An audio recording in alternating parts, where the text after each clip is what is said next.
The little girl just whispered the word pear. The next second, a pile of pears suddenly appeared on the bed, instantly shocking the whole family. The little girl thought this life's family would treat her like her past life's parents did, selling her to a lab for research as if she were a monster. But to her surprise, this family didn't see her as a monster at all. Instead, they praised her as a little lucky star sent from the heavens. And the reason she came to this world was because in her past life, while being experimented on in a lab, an explosion suddenly occurred, which unexpectedly sent her back to an ancient farming family. At that time, the little girl had already been dead for 2 days. Her mother held her tightly in tears, when suddenly the girl opened her eyes, leaving the whole family completely stunned. Her grandmother was overwhelmed with emotion and immediately ordered the family's only old hen to be slaughtered to cook soup and nourish her granddaughter. As soon as the soup was ready, the grandmother fed it to the little girl right away. The family's only boy looked at the steaming chicken soup, his eyes shining with longing, but he didn't make a fuss. Instead, he said, the good food should go to his little sister. Seeing such a warm and loving family, the little girl felt deeply grateful to be their child. But before a full day of peace passed that night, she suddenly woke up from the heat and was shocked to find the house on fire. She quickly grabbed her mother and ran outside. Once the whole family got out,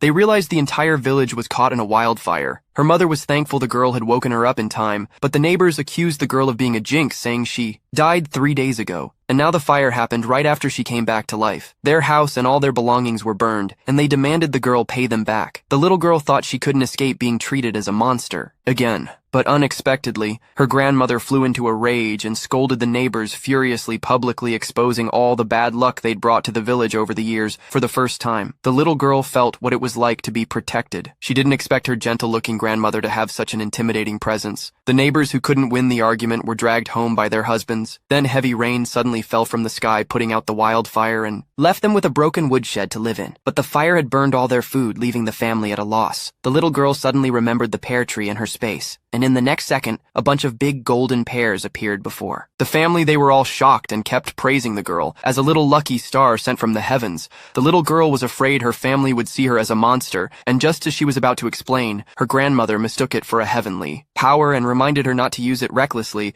so as not to diminish her fortune. Soon the family was laughing and chatting as they enjoyed the delicious pears together. The girl knew that in ancient times it was rare to see such big golden pears, so she had an idea to trade the pears for money and solve their food problem. Then, with a wave of her hand, a large basket of pears appeared. The family looked at the basket in shock. Early the next morning, grandmother told the father to take the pears to town and trade them for food, and reminded him repeatedly not to sell them all in one place to avoid exposing the girl's secret. Soon the father came back after selling the pears. The grandmother scolded him for being wasteful, but the father said he hadn't spent any money. All the food was gifted by a rich merchant family. It turned out they had